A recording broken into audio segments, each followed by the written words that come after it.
Thank the chairman, and excited to begin this new Congress again with the chairman. It's not a great place to be in the minority, but if you have a chairman like Mr. Garbarino on your subcommittee, it's a great place to get things done, and that's our mission here, is to get things done for the good of our constituents and the security of the people and companies we represent. This first hearing is focused on a bipartisan priority, identifying opportunities to improve implementation of the Cyber Incident Reporting for Critical Infrastructure Act, CIRCIA, and the need to harmonize cyber regulations.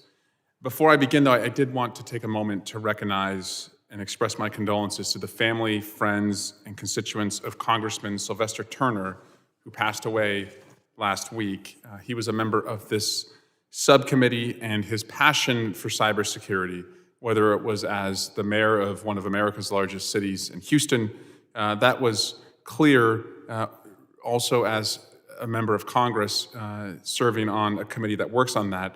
And it was clear during his first two full committee hearings last month, and we'll miss his contributions that he made and would have made to this subcommittee.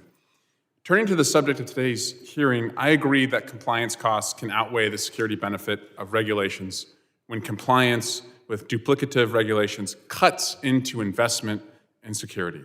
We should not be imposing regulations for the sake of imposing regulations. Security should be designed to achieve outcomes that are proven to reduce risk and improve resilience and security.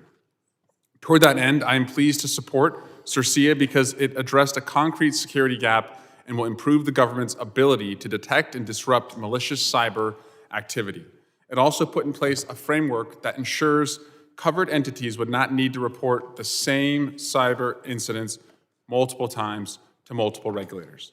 If a hacker gets into a bank or energy company, we want them to focus on eradicating the threat as quickly as possible, not huddling the lawyers and compliance experts. It should be fixing the problem and reestablishing their services. I'm troubled that the proposed rule does not incorporate the feedback that the private sector provided during the RFI process. Congress put CISA in charge of the Cyber Incident Reporting Rule because it has a record of working collaboratively with the private sector, and our intent was that CISA would engage the private sector to develop a workable rule. Together with Ranking Member Thompson and my colleague, Congresswoman Clark, I submitted comments on the proposed rule urging CISA to more carefully scope the entities, incidents, and information that must be reported. I've also called on CISA to establish an ex parte process to facilitate ongoing engagements with the private sector. With the fall 2025 deadline for issuing a final rule looming, I urge CISA to work quickly to re-engage with the private sector and refine the scope of this rule. There are also three key pieces of cybersecurity legislation that I urge this committee to pass as quickly as possible. First, we must authorize the Joint Cyber Defense Collaborative, CISA's operational and collaboration hub. Formal authorization of the JCDC will provide much-needed transparency regarding who can be a member and the activities JCDC takes on. We passed this in a bipartisan manner last Congress with support of the chairman of the whole committee, and I hope that authorization this Congress will restore trust among JCDC participants and focus JCDC on the activities most likely to drive security benefits.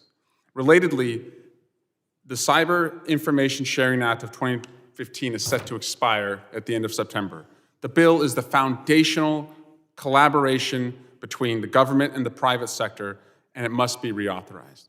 As it relates to CISA and some of the firings that we've seen there, I want to make sure that we get rid of waste, fraud, and abuse. The government should be efficient and not waste your money. That is a priority of mine. It's a priority of most of my colleagues. However, we must be especially careful when any cut goes to public safety, national security, or cybersecurity, because we know that we are more vulnerable than ever to a cyber attack, and we want to make sure that we have the best folks on guard working hand in hand with the private sector to make sure we're best protected.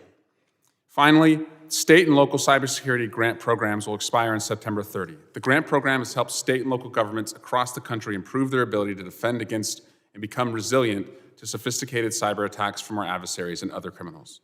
Again, I thank my colleagues for their commitment to moving the ball forward on cybersecurity, and I look forward to working with each of you and our witnesses to do that. Mr. Chairman, again, I'm looking forward to this Congress and what we can do together, and this is an appropriate way to kick off this subcommittee, and I yield back.